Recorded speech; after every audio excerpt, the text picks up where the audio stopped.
Hello, everyone, and welcome back to episode 28 of Superannuated Starman. I'm host Sean Ryan, and as always, I'm joined by my two co-hosts, Chris Duerksen As always.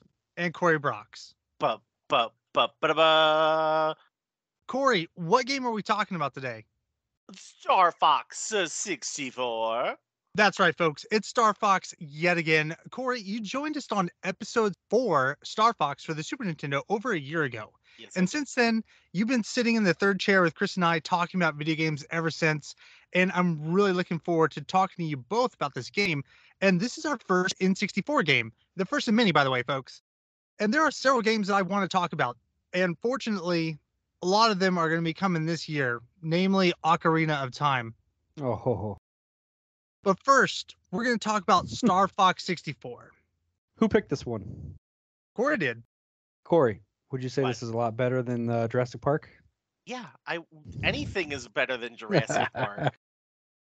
As we're talking about Star Fox, and I'm sure that we're going to discuss, and as you, the listener, are about to find out, Star Fox 64 has an amazing soundtrack composed by Koji Kondo and Hajime Wakai. So let's take a break, and when we come back, we will cover the history of Star Fox 64.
We already talked about Star Fox in the past, so if you haven't heard that episode, go back and listen to it. And keep in mind, we have drastically improved in the show's format, the audio, and our dialogue. So it can be a little rough listening to those earlier episodes, especially listening to me. I listened to our Star Fox episode earlier today, and it sounds like I'm underwater and mouthing that microphone. So I do apologize. Are you not underwater? I thought you were in a submersible when you recorded these. It sounds like it sometimes. Everybody hates the sound of their own voice. Oh, absolutely. But these are really low quality. But we'd love to hear you go back and hear your thoughts about how far we've come. But on to the history. Star Fox 64, also known as Lilac Wars and PAL Territories, was released in 1997 on April 27th in Japan, June 30th in North America, and October 4th in the PAL regions. It was also released on the IQ Player 6 years later in November of 2003. And for those of you that aren't aware of what the IQ Player is, it was a handheld TV game version of the Nintendo 64 that was released to the Chinese market in an attempt to curb some problems with piracy. So the IQ Player is pretty rare, and it's a desirable piece of gaming history a loose one is going to cost you around 500 US dollars, and a one complete in box will go for several thousand. Jesus. And for anyone wondering why Lilac Wars, like I said earlier, that's because there was a German-based company named Starfox with a V. Oh. And to prevent any confusion, Nintendo just changed the name. But as time has gone on, they have dropped the Lilac Wars and it's just Star Fox internationally. I mean, we all know the name Lilat anyway because it's the Lilat system. Like when you play through the game, you get the little lore of it. Sure, but not a lot of. I mean, maybe if you're coming into the game for the first time. Right. I mean, like, but if you, after you've played through it, like, we all know that. I think most of us know that name, even if it's not No. associated with, like, the title of the game. I'll admit to being the filthy casual where, it's been long enough since Oh. playing these Star Fox games where if somebody just randomly says Lilac to me, I would be like, what? You're not cool. I'm not cool. I'm a You're huge not Star cool Fox unless you fan, know so what Lilac is. Huh? What? I probably would have picked up on it because I'm just a huge fan of the series, but it's understandable. Now, Star Fox. You say that, and 20 years later, I still know what that is, obviously. Well, Star Fox has kept its relevancy because of Smash Brothers. I mean, And there all the were weird spin-off titles. sure there were others, those like Star Fox Assault and the one that came out for the GameCube that I can't remember right now. Yeah, we But- mentioned that, like, terrible RPG last time we covered the original Star Fox. Yeah, because that wasn't even initially a Star Fox game. It was supposed to be something like Dinosaur Planet, but whatever. This was the first game to support the Rumble Pack that added Rumble functionality that is now basically an industry standard for most controllers. And I want to add that Nintendo does this time and time again in innovation, whether it's something like this or the Z targeting that we saw in Ocarina of Time. Nintendo definitely falls behind in a lot of areas, but they have been trendsetters for decades when it comes to a lot of things. They had not the first, but they had that portable console, the Game Boy, which Mhm. Sega tried their own with the Sega Game Gear, didn't work. You had the Neo Geo Pocket and then eventually the Neo Geo Pocket Color, which is an amazing console, but they were obviously trying to copy the success that Nintendo had. What was wrong with the Game Gear? Because I remember being a kid and I never had any I portable think it was console. partly the price and partly, like, getting developers to actually, like, make stuff on it. And the battery life. Yeah, that too. Like, there I were do remember- issues with it. Yeah, I remember car rides where I did get to borrow somebody's play Sonic in the van ride on a field trip or something, and it dying really. Like I remember this one kid had like a bag full of batteries just for the Game Gear. You had But- to get one of those cool little, like, rechargeable docks that. You ever had, like, one Yeah. of those? Yeah. Yeah, My definitely. grandparents had one of those. He's like, gotta get this for the remote, you gotta charge it up every 6 months. Like, okay. I think every household in the 90s had one of those. Probably. It had one what? Those rechargeable, like, battery docks. You had, like, the double A's and you could plug them in. Oh, I And you could- still use that. Yeah. I still have one. But it was such a big thing in, like, the mid 90s where it was like, you tired of spending money on Duracell? Like, make sure you get one of these bad boys at Well, Walmart. I remember I had when I lived outside Broadlands, I had like a 2-hour bus ride to school every morning, and Yes, you I had to have something to do. yeah. I was like the first kid bringing my Discman to school and bringing spare batteries every day because I used to just eat through batteries. Did you have one of those little zip up pouches for all your CDs as well? Eventually, I mean, at first I had a really small one, a little Velcro, only 12 discs fit in it or whatever. Eventually, I took the dive back when I was a much younger adult and spent like $200 on a CD book. You see, kids, CDs were this system of data that came after the floppy disk and was preceded by the digital hard drives. Man, I still love CD. I still buy CDs. For what? I don't even have a drive on my computer anymore. Anyhow, we can have an episode where we don't even talk about video games and all we do is just kind of Talk about nostalgia how out. old we are. Yeah. But talking about how old we are, I'm going to talk about the MSRP of Star Fox. So in 1997, this game retailed at $39.99 Hot damn. You said in 97? in 97, which is with inflation, $75.21. But that's the game and the Rumble Pack because it came bundled with it, if you remember that. I do, yes. So the game itself, Starfox 64 was the second game released in the series, but it's actually a reboot of the original. However, and we discussed this before, there were plans for a direct sequel to the Super Nintendo game that didn't officially see the light of day until the release of the Super Nintendo Classic Edition in 2017. Shortly after the release of Star Fox on the Super Nintendo, series creator Shigeru Miyamoto began development on Star Fox 2, a game that would have utilized the upgraded Super FX2 chip.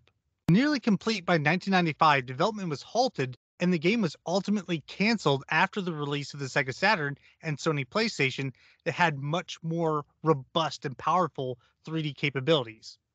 Isn't it strange that Nintendo went with the cartridge still and everybody else went with the disc? One of Nintendo's big things was that they wanted you to get immediately into the action. Right. Yeah, I heard that was because of load times. Absolutely. It's all about load times and Yeah. the PlayStation. If we've ever played Resident Evil, okay, Oh that God, game, yes. Took forever to get into your. it took forever to do anything. If you wanted to, if you accidentally left the room and then you had to come back in, you had to go through that animation twice and the loading times for it, and it was very, very long.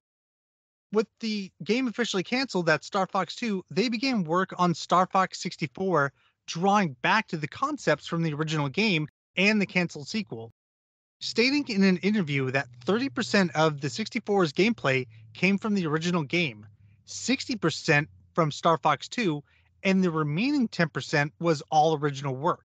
That the concepts like all range mode and the Star Wolf scenario all came from Star Fox 2. Concepts like the Landmaster and the Blue Marine were new aspects to the game that were conceived by other members of the development team. I wish it wouldn't have been. No, and we will talk about that for sure. But the first time this game was shown off publicly was at E3 in 1996, where Nintendo released a video of a very early build of the game showcasing the first level, Planet Corneria. It wouldn't be until several months later in December that they released a second video that showed 2 other levels and a short multiplayer segment.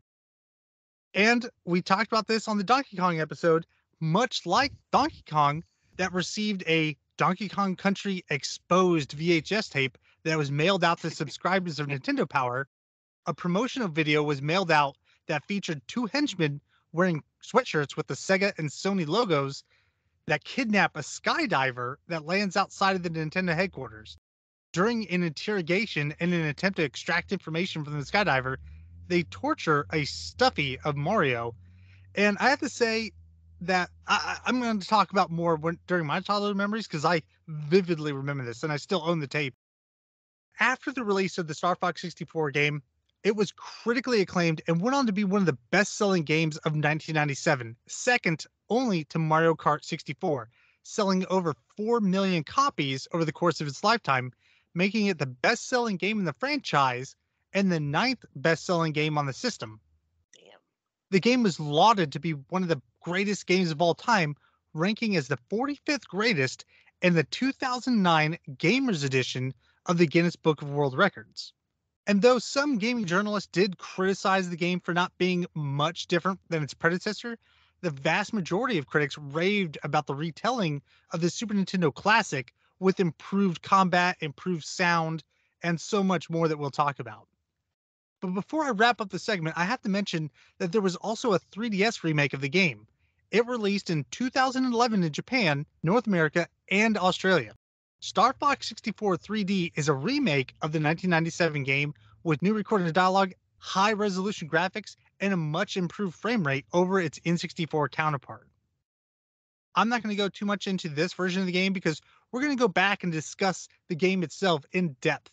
But before we get there, we're going to go back to 1997 and explore our memories of Star Fox on the Nintendo 64.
Welcome back, everybody. So we're going to discuss our childhood memories of this game. We're going to start off with Chris.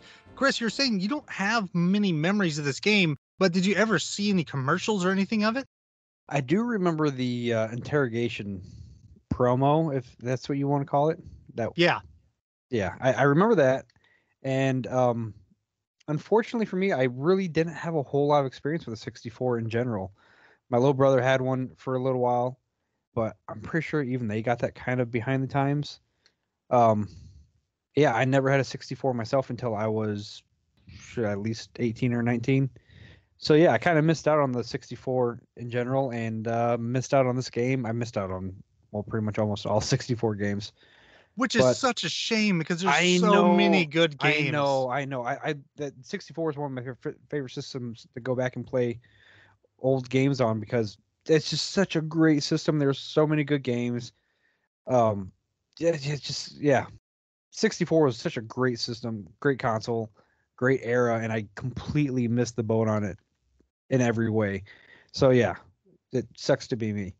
But yeah, so as far as my childhood memories, I never even played this. I didn't know anybody that owned this game. Sean, if you had it, um, I I did. obviously I didn't play it with you, but I No, mean, I can't remember you ever playing it with me. yeah. So yeah, I didn't even know that it had a battle mode until we were talking about when we were doing the 60 the first Starfox episode. Dude, that's So, wild that you've never had to experience that. oh man, I missed out. Well, Cory, why don't you tell us about your experiences? Um, so I don't remember which friend had this.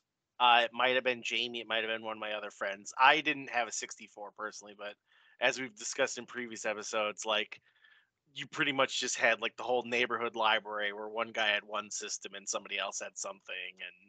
And Star Fox having the battle mode was probably right up there with Mario Kart and GoldenEye as far as like games we could play. And I did have some experience with the campaign because it's a pretty short game again. Like it is a retelling of the original, but even with like the added content and everything, it's probably what, like a good hour and a half maybe for like one run through of the Yeah, title. it's Yeah. not very long at all, even on the hardest difficulty. And I mean, one of the coolest things about it is that like your allies kind of affect the campaign in a way. Like if you end up letting your friends die a lot, like it affects like your mission completes and all that sort of stuff. So that's one of the other things I remember. But for the most part, like I just remember having like big fights in the arena, like with the landmaster and like flying around and shooting each other like in the battle mode and everything. It was just a really fun system and a lot of like just a fun party game for us to play. Oh, and plus another thing that probably helped contribute to that was also the 64 was the first home console that had more than two players available to it Yes, too. that's true. Like the 64 had 4 ports, whereas everything else, being wired, everything else had 2 ports to play. So, So I that yeah, could be mistaken, but I think the Sega Saturn had more than 2 ports. I'm going to check that out. You guys keep going. yeah, but I mean, like, even if it did, I don't really know too many people that had the Saturn. That's the thing. Like, I think the 64 was one of like the first like mass market things that it was like it was properly priced and everything, and like just everyone kind of had one, and so it was just one of except for those cool me. things. I'm sorry, that made me laugh. But I'm trying to look it up right here, and just from photos alone, it only looks like 2 controller ports on the front. But that's a good point that I didn't even think about, was that there were 4 ports in the very front of the N64. And before that, you had like the multi-tap for the Super Nintendo, and there was only certain games that could do that anyway. Yeah, the PlayStation was another one that did that as well, I believe, where Ah, yes, you it could did. buy the splitter and you could get 4 ports, but like you had to buy an attachment, like it didn't come standard. And then I recall like things like oh God, what was it, like Golden Axe, I think, or whatever it was, had 4 player, playability and Yes. stuff like that, and a lot of those like adventure games, but for the most part it was just, head to head. Well, a lot of sports games, But some yes, yeah, you could have like you got your receiver and you could have somebody else playing like that as well. Yeah. Yeah, but you're absolutely right. This is one of the first times where you had more than 2 players in an actual true multiplayer sense that didn't require online. See, and that's just another thing that I missed out with the 64. The 64 gave us GoldenEye and Mario Kart 64. Perfect Like Dark. Perfect Dark. I'm not gonna say it. Never mind. And again, I think that really does play up to the fact that like the 64 was the party system, Totally, completely. And this was didn't have also, to switch off controllers or anything. speaking of, 64 is also the introduction to Mario Party, wasn't it? Yes, It was. And Party we haven't system. even talked about Smash Brothers, which Oh is my Yeah, there God! was Yeah, still one of so the best. best Yeah, games on that system. and still a very strong franchise to boot. the But Switch. back to Star Fox 64. Was there anything else you wanted to say before I jump in? No, I mean, like I said, it was just a really fun, like colorful, entertaining game, and it really stuck out to me as one of the few titles that like got a lot of play time. Like I said, this was up there with Mario Kart, Mario Party, and GoldenEye. And the one nice thing about this one was that like unlike Mario Party, which is probably the other thing we played the most, you did not like cut your hand up on the center stick with this one compared to Mario Party. They actually sold gloves to prevent kids from getting that injury in the center of their Oh palm. yeah, like we definitely had like slices and like rub skin from having that. Like, because the first generation, for those of you that don't know, the first generation 64 controller, the center joystick was just this sharp edged piece of plastic, and it was just this round little knob in the middle, and it was flat, so it had a sharp edge to it. And when you're trying to spin the center stick rapidly, playing, Mario Party, you would like cut your hand to ribbons while using it. So the later versions ended up, having that like silicone topper on it and everything. But yeah, And it it was was a just a little more hard, rounded off yeah. too. And it was like the first generation was just a hardened piece of plastic, and it just destroyed your hand to the point where Nintendo sold like gloves and peripherals so you wouldn't kill yourself. And even in the current, I've got the current version of Mario Party, and it's got tons of references to don't do that. Like there's lots of little jokes about Yeah, there's probably cutting a up your lawsuit palm. or two Yeah. related to that. It was rough. So I'm going to jump in and I'm going to talk about my experiences with Star Fox. And I have a lot to talk about. So if you have anything else you want to say, just jump in and just hit it up. But before I talk about Star Fox 64, I want to talk about my memories and my first encounter with the Nintendo 64. I can remember seeing it in Toys R Us in one of those demo kiosks, if you know what I'm Oh saying. yes, Yes. yes, yeah. And as a kid, I saw this strange and unique looking controller that we were just talking about, where if you were trying to describe what a controller would look like, you would not describe one with 3 separate handles An that you can alien grab it. controller. Yeah, you have to essentially have like 3 hands to really grab each part of this. It was just so weird and unique and different that at this point in time, this is 1996 when the N64 came out. And I got my Super Nintendo in 1994 and I loved the hell out of it. But a couple years later, I kind of grew out of video games for a very short period of time in my life. And that's because I was going into junior high and I was trying to kind of create a new identity for myself, which I think is a pretty common thing for, young kids and Right. teenagers. But I saw it at Toys R Us and I saw kids that were playing the demo of Mario 64, and basically all they were doing was just they just kept grabbing his face and stretching it out and allowing it to snap back. And I never got a chance to get my hands on it because every time that we did go there, it wasn't for me. It was for someone else, and we were only there for a brief period of time. And there was always a crowd. And then later on, it finally went on sale. It went on sale in June, I believe, in 1996. And I can't remember what store we were in, but it was in summer. And I recall an employee just dragging a pallet behind him. And as soon as he stopped, he cut the plastic off of it and then people were rushing and grabbing. It was like a shark attack that they were just like grabbing N64s and rushing off to the registers. And I can vividly remember one guy grabbing one, looking kind of to side, grabbed another, and then ran away. And I still hadn't even played one yet. I didn't even, I was kind of out of video games, like I said, so I didn't know much about it. And it wasn't until sometime later that I was at my uncle's house and I heard the music that I had heard so many times from that demo kiosk, and it was Mario 64, and I was hooked. I saw the game, it was right there in front of me in motion. I saw him and his kids playing it, and I was like, all right, I'm back. I'm back into video games. Because at this time in my life, and we talked about this before, especially Chris, Magic the Gathering was the addiction that had kind of taken me over. And as far as trying to reinvent myself and be cooler, that's certainly not the way to do it. Yeah, but man, that was a lot of fun. Oh, it still is so much fun. But it was the Nintendo 64 Wait, that do you still play Magic? I still have a lot of my cards, unfortunately. I've been trying to get out of it because it's an addiction. I get into it, I sell it. I get into it, I sell it. We'll Oh my talk god. more off air. Yeah, I gotta bug you more about this later. So it was an N64 that brought me back into the gaming space.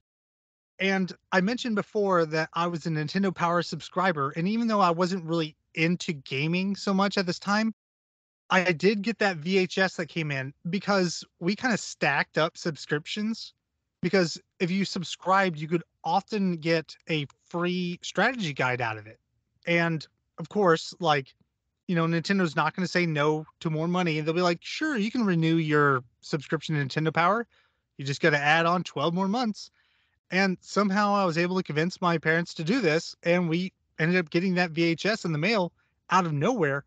And this video is wild. It is out of control. And I'm going to describe it because I went back and I watched it again on YouTube and I put it in the Discord if anybody's interested. So the video starts off with a guy in a van, and this guy's wearing a white shirt with a Sony logo, and he's radioing another guy that's hiding in bushes wearing a red sweatshirt with the Sega logo. A skydiver lands in front of the Nintendo headquarters who's wearing this, like, I think a tan or a blue jumpsuit with Nintendo logo on it. And they kidnap this guy, they throw him in the van, and they rush him to an abandoned warehouse and interrogate him about the new Starfox game that's coming out. And they demand that he gives up information about the game. And when he balks and he's like, no, you'll have to kill me first. They're like, all right, well, we'll just threaten, we'll just torture your pal over here, Mario. And it's a stuffy of Mario with his head in a vice, and they start twisting it. And this guy freaks out. He relents and he's like, okay, I'll tell you everything you need to know. And it's after that, it's like a commercial about how cool Star Fox 64 is. And he says, I can't tell you anymore because Bob would kill me. And they're like, who's Bob? So the scene shifts to these two goons now wearing pizza delivery outfits. And they're in like a laboratory, and a stereotypical scientist is opening up the pizza box and gas pours out that puts him to sleep. They kidnap him and they bring him back to that same warehouse, and they start questioning him. And it's so crazy. It's like nothing you would ever see today Yeah. in any The sort of 90s are promo. weird, man. Yo, yeah. And it was so unique and different.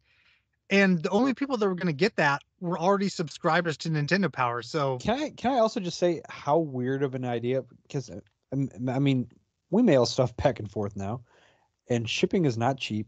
I can't imagine it being any cheaper in the '90s. Could you imagine trying to millions. advertise? Yeah, advertising a game one household at a time by mailing them a VHS tape. Which, hey kids out there, a VHS tape is like bigger than like an. We have to explain a CD and a VHS Yeah. and It's like what's the best way? It's about half the size of an Xbox Series S. Like I don't know. Like I'm looking around the room for stuff that it's like a foot long. Are we really explaining a VHS tape? Like, Are, It's a- are you talking about the tape? Just Google it. well, I mean, did it come in a clamshell or did it come in a cardboard? It was in a little slipcase. Yeah, it came in a cardboard slip. But still, I mean, I'm sure shipping on that clam was not it wasn't cheap. And the fact that Well, this company was sending these out, they get bulk discounts for that sort of thing. still, I mean, could you imagine a company doing that today? Like, just hoping No. that you'll buy a game by investing $10 per household to ship you something that you may not even watch. Like, Well, marketing is so much more effective nowadays, and it's just cheaper to release a demo. And I mean, how many AOL CDs did you get to your house? oh my God, oh nonstop. yeah, You mean the frisbees? coasters. Yep. That's what they turned into for me. But all of that's to say that I can't remember exactly when I got my own personal copy of Star Fox 64, but I had played it at a friend's house, Jason Hahn. I think we've talked about him before. And I can remember how awesome it was to be flying around in true 3D space and dogfighting in it. So it was 3D with all the range super mode effects. was the business. Yes, I'd played games like Star Wars, TIE Fighter, and Descent. And while I have very fond memories of those games, this was different. This was better. This was amazing. It felt like Team Starwolf was actually interacting with me in that all range mode like we're talking about. Yeah. Because you do stuff like a U-turn and you can hear the frustration from your enemies as you evade their fire, or even better, you do a somersault and now you're right behind them on their tail coming up, and now you're shooting at them, and it was nothing that I'd ever experienced before. Yeah, the dialogue really sold the immersion, like the way they programmed everything, where you had these people that would just freak out if you did something to Yes. shake them or unexpectedly shoot them, if they got blown up, or even your teammates like getting shot out of the air, like, "Ah, help me, Fox!" Like it really sold the immersion of you being like in this harrowing like dogfight with other people. Interactive. Yeah. Like, yeah. And Team Starwolf was so damn cool. We talked about this before in the other episode, but we're going to recap it here. You have yourself, Star Fox McCloud, or Fox McCloud, excuse me, but Team Star Fox that's composed of Falco Lombardi, Peppy Hare, and Slippy Toad. And then you have Team Starwolf, which was your one-for-one bad guys. You had Wolf O'Donnell, Leon Pawlowski, who was the chameleon lizard kind of guy. You had Andrew Wakani, who's Andross's nephew, and Pigma Dengar. So in the story, you have the original Team Star Fox, which consists of, I think his name's James McCloud. It's Star Fox's father. Yeah, it's James. So you had James, Pigma, and Peppy Hare. And Pigma is a double agent, and he's actually with Andross, and he double crosses you, and that means that James and Peppy are kidnapped, but Peppy manages to escape the clutches of Andross, comes back, and then recruits the next Team Star Fox, which I just mentioned, and then you go back with the objective of finding your father, which you never really do. And I don't even know if I think it's kind of implied that He's dead. doesn't make it. Yeah, that's what I kind of got. Yeah, because there's tons of daddy issues in this game, and they're Yeah, and the bad guys. We'll definitely talk about that. Let's hit up that more in the next segment. But you had this team of bad guys that you were fighting against. And while the on rails portion of the game is fun and exciting, just as it was in the original, it really does shine in that all range mode. Playing through the game, it was a blast as a kid, but my best memories are definitely the multiplayer component. While the computer can be challenging on the higher difficulties, there's nothing that will replace an actual human. And the game also has an option to put a handicap on players, so you can change the size of your shield gauge so that really good players can only take a few hits before they're dead. And I don't remember using the Rumble Pack very much.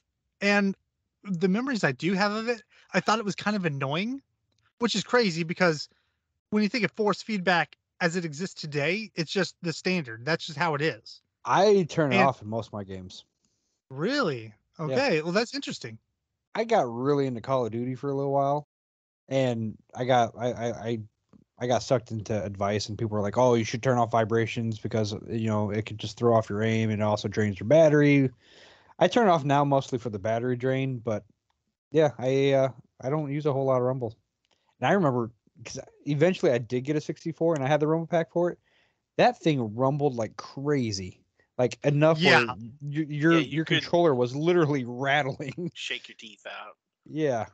Yeah, and I mean, as far as the rumble pack goes, and the being early technology, it is kind of a novelty. It's a fun thing, it's a fun concept and everything, but it was sort of a hit or miss type of scenario, in my opinion. Yeah, I can agree there. And not all games used it very well.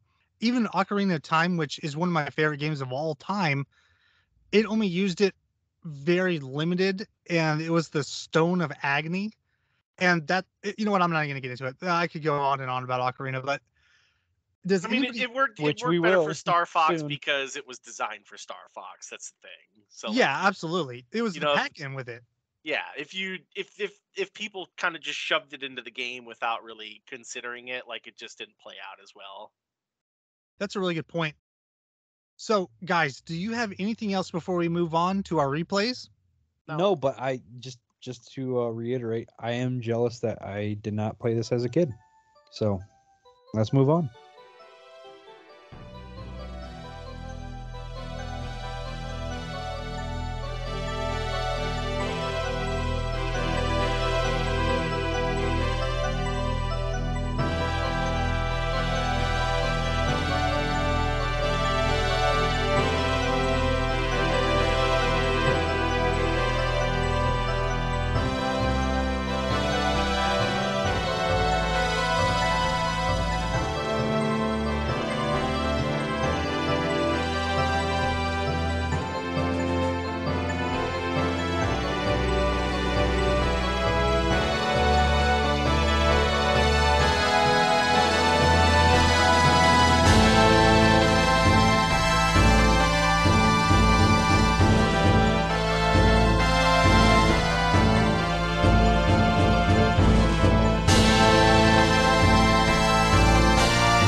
So, Cory, you suggested that we played Star Fox 64 after we were all traumatized by Chris's suggestion to play Jurassic Park. So, why That's a don't you little start harsh. us off? Bad Jurassic Park.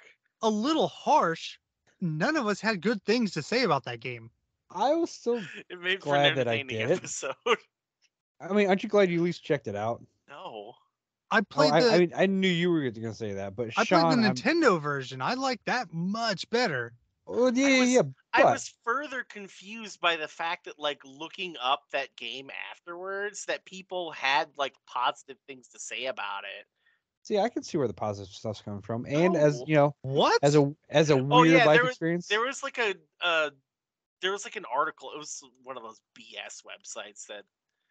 Anyway, they were like, "Oh, this is like one of the best Jurassic Park games like they've ever made, like on any system." I was like, "Are you people high?" You'd have to be. That game was terrible. I But mean, let's go ahead yeah. and let's talk I guess it about was a Star waste of Fox. time in hindsight. There were better things we could have been doing, and so I apologize, Star such as playing Star Fox Fox. is a great game, and I played it again in the present. The end.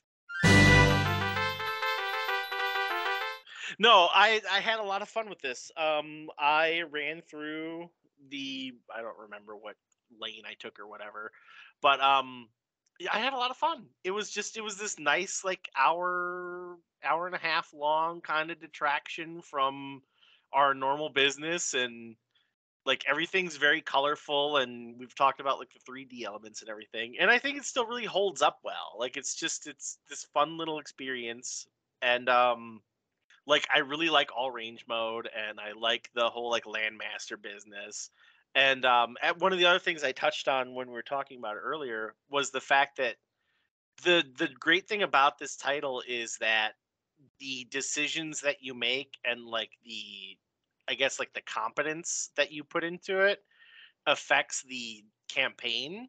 So if you have your teammates like dying constantly, you don't get like the optimal results from the game. Like it really determines what your next mission is going to be, which I think is a really great idea. Where like it encourages this kind of squad based gameplay, and if you suck and you screw up a lot, like you end up getting like the worst playthrough of it. And it does kind of give you a bit of replayability in that fact It too. gives you tons of Yeah. replayability. I replayed this game at least. Sorry, I'll save it. No, it's fine. But yeah, it's really cool. Like that, the way that this is designed, it gives you this replayable aspect of the game because if you end up like letting Slippy die or whatever, or taking too long to beat a boss, like you end up getting a different level versus blitzing through it as fast as possible, which is like a really cool concept.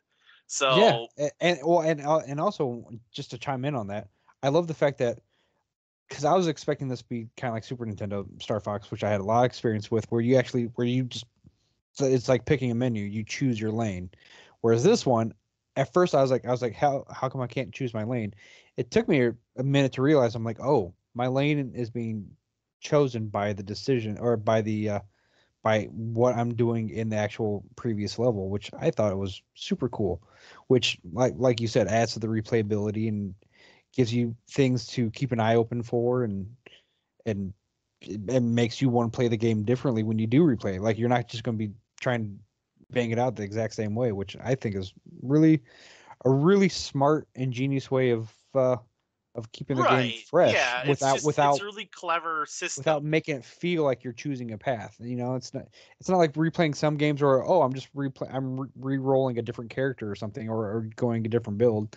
Like it's literally like oh you missed this turn or you didn't blow this up quick enough or you didn't blow this up at all or you know that annoying Yeah, frog for the died. most part, it's really all dependent on your squad. Like Yeah, if you let your squad mates down, like it really affects like your next lane of travel. So I think it's really cool that encourages that sort of gameplay where it's like you have to be mindful of the people around you and you have to like make sure that everyone's getting through okay and like really putting the time and effort in to like make it a successful campaign.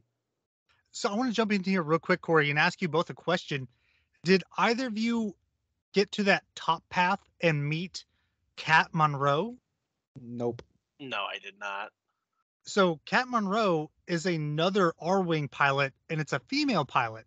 It's actually a cat, or I think it's some kind of cat-like creature. Okay. That's one of the pilots. So you meet her on planet Zonus, which is in the top path, and she's an acquaintance of Falco, and they have this dialogue interchange.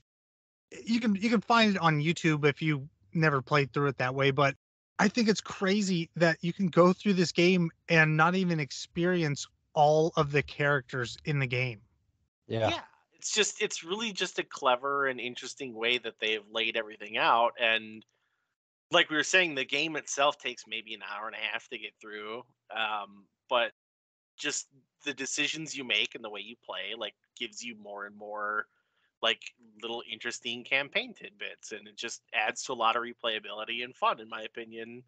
It's so good. It's so good. Chris, what do you got? first off, I just want to say like this, as far as like our game choices, like the games that we cover and stuff, this is the type of game that is my jam. I don't have a whole lot of time to get fully invested in long games like Shining Force 2 and Hey, how are you doing in that, by the way? you gave me permission to give up on it, so I did. I don't think anyone gave you permission. I think you just No, made no, the you said decision. no. One of you, I can't remember who. One of you, you're I like, think we just felt sorry for you. yeah, yeah, and you're like, there's no way you guys are you're gonna find your path again after it's been this long. So just give up. And so I did. I didn't acknowledge that out loud, but in my heart I did. Which is So kind of a shame because I'd never played it before, and it turned out to be a really fun game. So you yeah, missed yeah, out. You missed out. I feel I experienced enough of it. But no, this game is my jam. Where it's short, it's sweet. It's super replayable because it is so I don't know. You just kind of blast through the levels, and the decisions that you make or your skill level affects your next playthrough or your next level. It's fast paced and interactive. Were two of the And things I would say. it varies enough between each playthroughs where my second playthrough didn't feel anything like my first playthrough, and then my third playthrough, like I was learning from my second playthrough when I was doing the third playthrough and picking up on what not to do and purposely going different ways. It just this game did a really good job of keeping it fresh. The play style, I didn't realize this was a reboot of the Super Nintendo game, but I felt like it was anyways because it did totally have the same feel to it. The controls felt the same. Um, the storyline was like yeah, we mentioned the father thing. I don't remember in the Super Nintendo ever hearing about your family, Yeah, there's but a lot missing from the original run.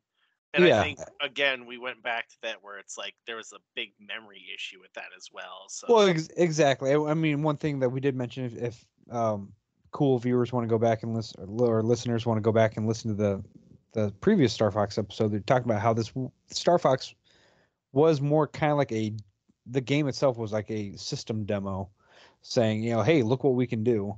So it was kind of lacking story and campaign building and character building and all that stuff, where this game totally was able to capitalize on all that. So you had character building, you had relationships, you had super annoying teammates, even worse than before. Um, Yeah, Slippy is just terrible. the Just worst. terrible. Well, I mean, I was playing this Thank on you. on 3DS. He sounds. Oh, I'm Yeah, a parent. now that he can speak, Yes, now that you can speak, you wish he wouldn't. It is awful, and I feel they gave him a voice of a 12-year-old, which He's a little doopy little frog man.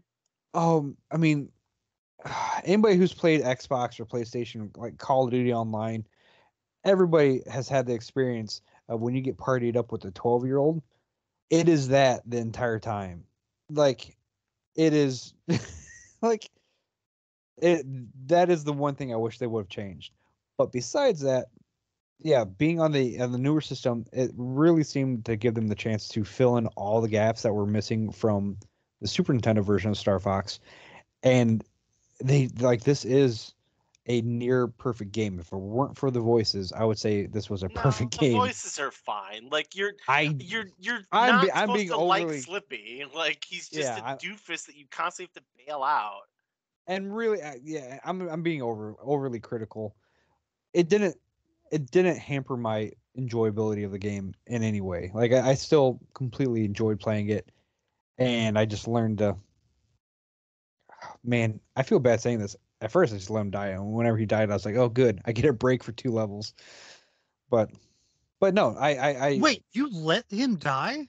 I didn't let him die, Yeah, you dude. did. That's the other thing in this game. I mean, and I'm sure a lot of this is a skill issue.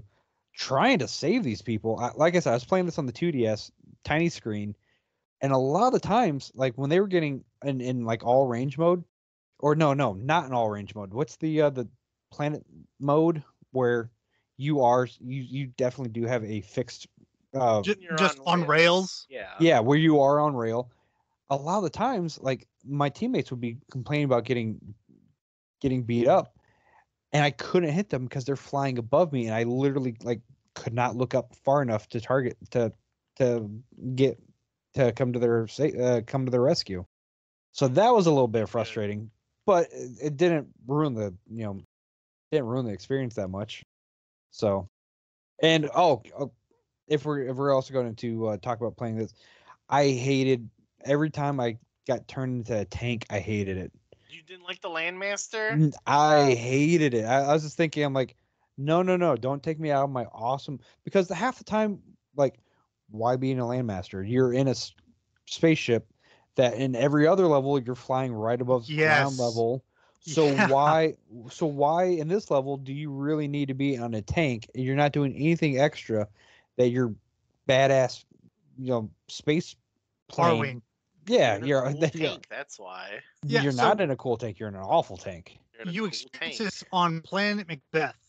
And I had these memories as a kid. I didn't mention it, but I have these memories of the Landmaster being so cool.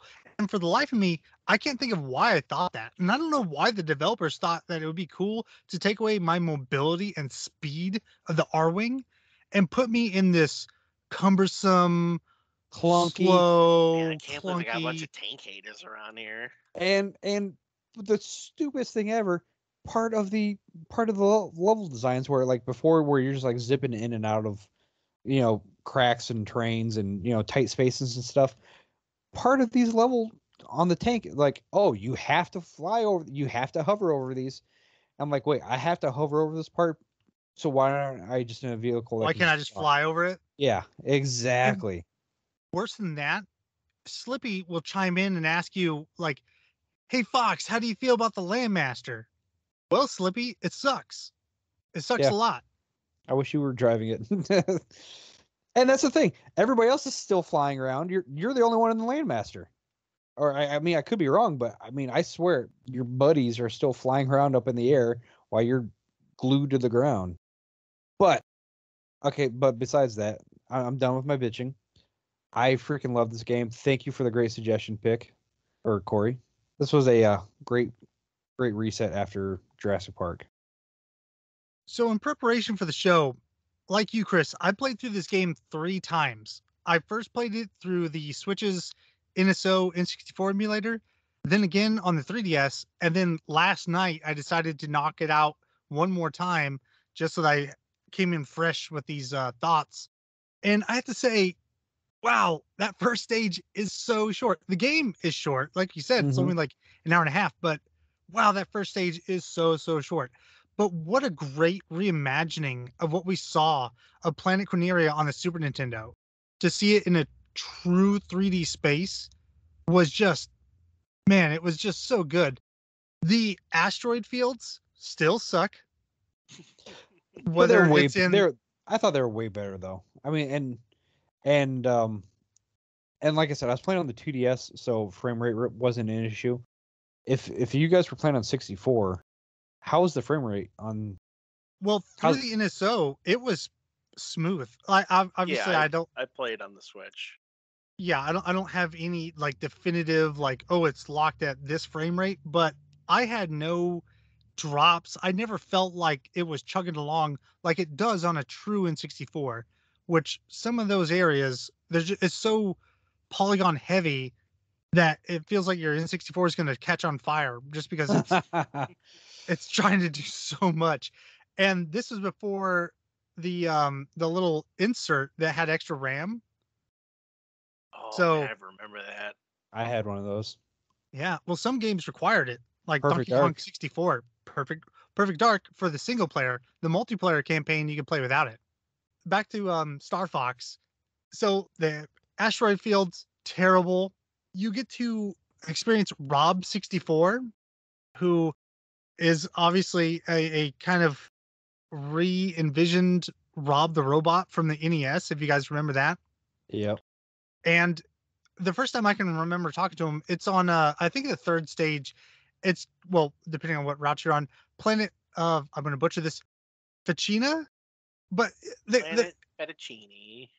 but it was so much better than I remembered it because Don't it edit starts that off out. with your team shooting down all these robot drones around your base before Rob tells you that there's a bomb in the base, and Star Fox asks someone like, "Hey, can you take care of this?" And then suddenly the camera I was never able to pans beat up. that. What? Yep. I was never able to stop the base from blowing up, and I felt bad every time I did it. What happens when you can't stop it? You just move on to the next level. It's still Yeah, you stage just complete. go to a different stage instead.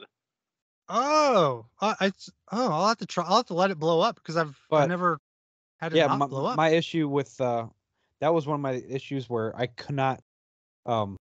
It always came down to what Starwolf? What's his name? Your main nemesis. Wolf O'Donnell. Yeah, it always came down to Wolfman being the last one. I couldn't shoot him out of the sky before the timer ran out, and most of that was because he was always like up above my field of view where I couldn't shoot him. We got to do a somersault. I got to do a barrel roll. You do a barrel roll. Oh, we got to talk about how quotable this game is. There's so many excellent quotes from this game. And one of them that I'm talking about right here, this is the first time that you see Starwolf, and he comes in and delivers this badass line. Can't let you do that, Starfox. And then you're introduced to the rest of the team, which all come across as really menacing, except for that pig guy that I talked about, Pigma Dengar. He's really lame. But that dogfight is so amazing. And I wish I could experience it all over again and get that same feeling. It comes close, even 26 years later. But I do have a small gripe. And I think I talked about this when we talked about Starfox on the Super Nintendo. For a team of elite pilots, they rely so heavily on you. I get it. You're the hero. You're the player. But come on, like.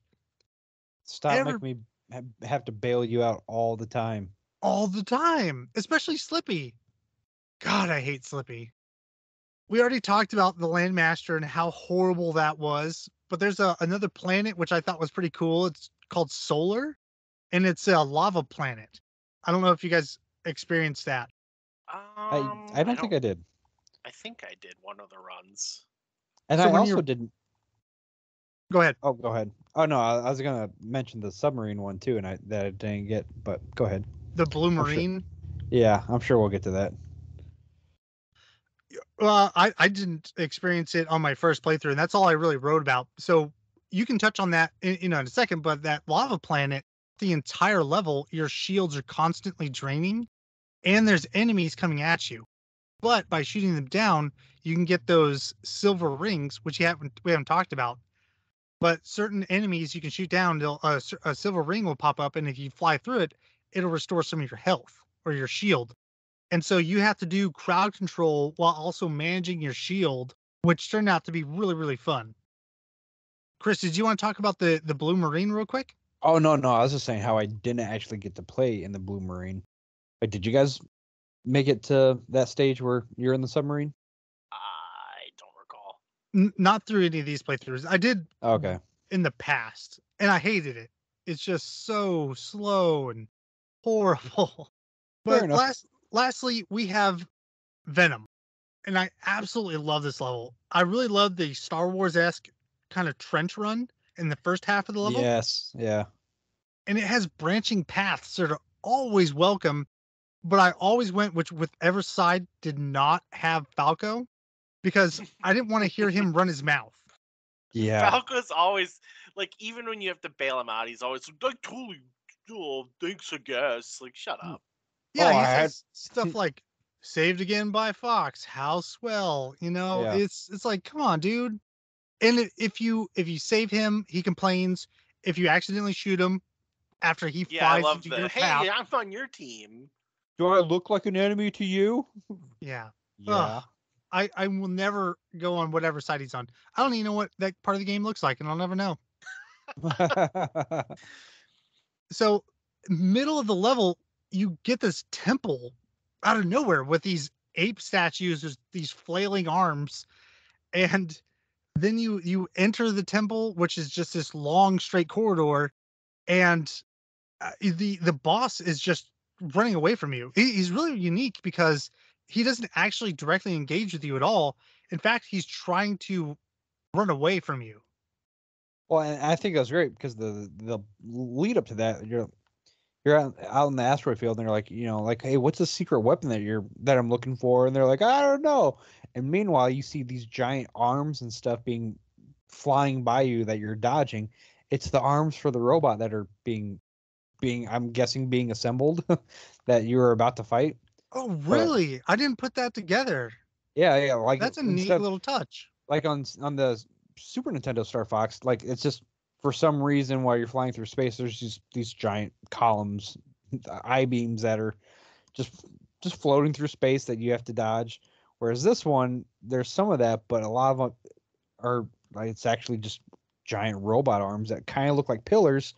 But as you go by, I could just be misinterpreting this, but I swear the front of them, you see a fist on it. So I'm assuming it's the big giant robot arm flying by, and I think that's the secret weapon that you're like looking for is literally you're dodging it basically. Oh, that's pretty cool. This was also the first part of the game, actually the first time in the game that my R-wing was so damaged that I lost a wing. Oh And yeah. I noticed that if you lose a wing, your ship will drift in the direction of the Yes. lost wing. Yeah, It did that for pretty Super fun. Nintendo too. Oh, it did? Yeah, when your ship got beat up, like it would start to fall apart on you. We probably talked about it. I just don't remember it because it's been Yeah, like well over a year since I played Actually, I don't think we actually talked about it, but in this playthrough, it is much more noticeable in this playthrough, especially on the planetary levels, because yeah, your ship will just start banking down into the earth and taking more damage, and you really have to keep feathering that your joystick to keep from crashing. So this is obviously we've spoiled a lot of the game, but here is right about the end of the game. So This after you beat this boss, 1997 classic that we've spoiled. some people get really upset. I haven't Well, experienced it they yet. they No, had 20 years to get around to it. I'm sorry. And Guess don't what? click on this MASH ends episode, eventually as well. but but not the way you think. after you beat the boss, you enter a tunnel that periodically rotates, and I was instantly reminded of the spiral hallways in the Forest Temple in Ocarina of Time. And I was wondering if Shigeru Miyamoto had any involvement in this because he was the producer for this game and Ocarina of Time. But anyhow, there's minimal threats as you go throughout this tunnel, and it's really just a way of powering up and getting like double lasers and more bombs. Yes, which is one thing I really appreciate because in the Super Nintendo version, if you die in that boss fight, you were stuck doing that boss fight with just a single Yeah, that default was laser. always rough. Yeah, Yeah. which just made the it basic rough and equipment. yeah, which like so yeah, you do a super good job of getting all these power ups and kicking butt this whole way, and you get to the boss fight, and then you just happen to lose, and now you start over, and the game's 5 times harder because there's no more power ups. Whereas in this version, it fixes that issue where every time you die, you have a chance of, as long as you're More paying attention. forgiving. Yes, and plus boss fights are just feel more bad. You feel like much more of a superhero going into it with your souped up double cannons rather than your little water gun, so it made the fight a lot more fun to me. For sure. And this fight is basically a remake of the Super Nintendo fight where it's a giant head of Andros, the ultimate bad guy. And I thought the fight was really, really easy. All you do Minus is you the just, oh yeah. I was like, hey, where's the big polygon face? Yeah, I know. I love how he's just like a weird like cuboid in the original game, and this one he's actually like a fully fleshed out Animal. character. Yeah. Which it makes him a lot less creepy. Well, I think it's just limitations of the time. Oh, They yeah, of probably would have, course. had a character, but is And what he's it got is. hands. Yes. And he And- still has a head the size of a house. Yeah, he's a giant monkey head now instead of something else. So you shoot him in the eyes until he holds up one of his hands. You blast that hand, rinse and repeat, shoot him in the eyes, destroy the other hand. And if he tries to inhale you, all you have to do is hit the brakes and he can't suck you in. And eventually you beat him. You get a fake out where his kind of, I don't even know, his skull, if you want to call it that, kind of disappears and it's revealed to be this robotic skeleton. Yeah, he's But a roboid. I just fired a single bomb and that was it. End of a great game. Can we talk about after the game? The credits? Well, the credits, but also the I like how the scoring system. I like the report card basically. Yeah, you get your Oh, little. yeah. I just think that was a fun, just a nice whimsical way of, I don't know, just wrapping everything up for you. You get an invoice of how much damage you've done, or is that how much you owe for repair bills on your ship or the cruise ships? It's something, but yeah, you Yeah, get a I'm little not score sure. thing at the end. But it's cool. I took screenshots of them and sent them to you guys because I was like, oh yay! I did it, team. Yeah, I posted mine in the Discord as well. Mm-hmm. So is there anything else you guys want to talk about before we wrap this up? Oh, we didn't even mention the. We didn't even talk about multiplayer or the music yet. The music's excellent. I mean, we Yeah. talked about multiplayer briefly, but yeah, the music was super great. It sets the pace. But the thing I was hoping to talk to you guys about was the multiplayer, which I know, like, obviously Well, we didn't get really haven't done it. That's the problem. Did you play against bots at all? No. I did it just against bots because I wanted to see what the levels were like. Basically, I wanted to see what I missed out on as a child.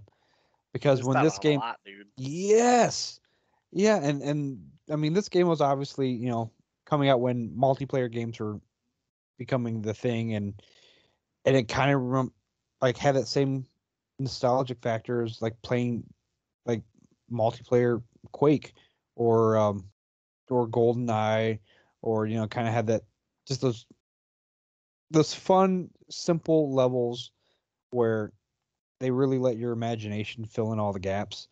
Like my favorite multiplayer, I played on each one just because I wanted to experience them. And the Corneria level, I just thought was great. Like, it really gave you that feeling of like you're diving in and out of skyscrapers, battling your buddies or these bots. The cityscape levels were like peak Starfox, in my opinion. Totally. And I love the system, like the power up system. Like, they had rings up there the whole time. Like, you could recharge your shields to stay alive in multiplayer at any time, but they were all in fixed locations. So I can imagine, like, everybody probably had the one friend that was just camping the rings and just, I don't know, coming up with cheap strategies just to blow people up while they're at their weakest point. And like, it just, I imagine this would have been a lot of fun to play. Oh yeah, it was a And, blast. yeah, and a room full of your buddies, and even playing against the bots was fun. I mean, I'll I admit, like, talked about the I talked about the multiplayer a little bit in my childhood segment where I had mentioned that you just can't replace an actual person. yeah, Yeah. I did have more fun playing the campaign than I did this, and the dogfight thing, like that one level where you get introduced to Team A Hole, was kind of had that same feel as the bots, but it was a lot of fun. I'm really, I don't know, bummed that I didn't get to play this against you guys as children. Like, this would have been a lot of fun.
All right, so in this segment, we're talking about our final thoughts on the game. And one thing I do just want to make clear is that even though this episode seems like it's going by quickly, that does not mean we're glossing over it. This game deserves every ounce of respect that we're giving it because it's such a great game. I highly recommend it to anybody playing it. I played it on the 2DS.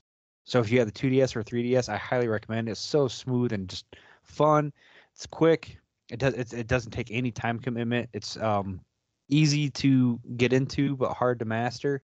It was a lot of fun, and I think this definitely sets the tone for the rest of the Star Fox legacy. What about you, Corey? Yeah, I think this is a great game, and I don't think we really had anything bad to say about it. You guys really didn't like the Landmaster, but it's okay to be wrong.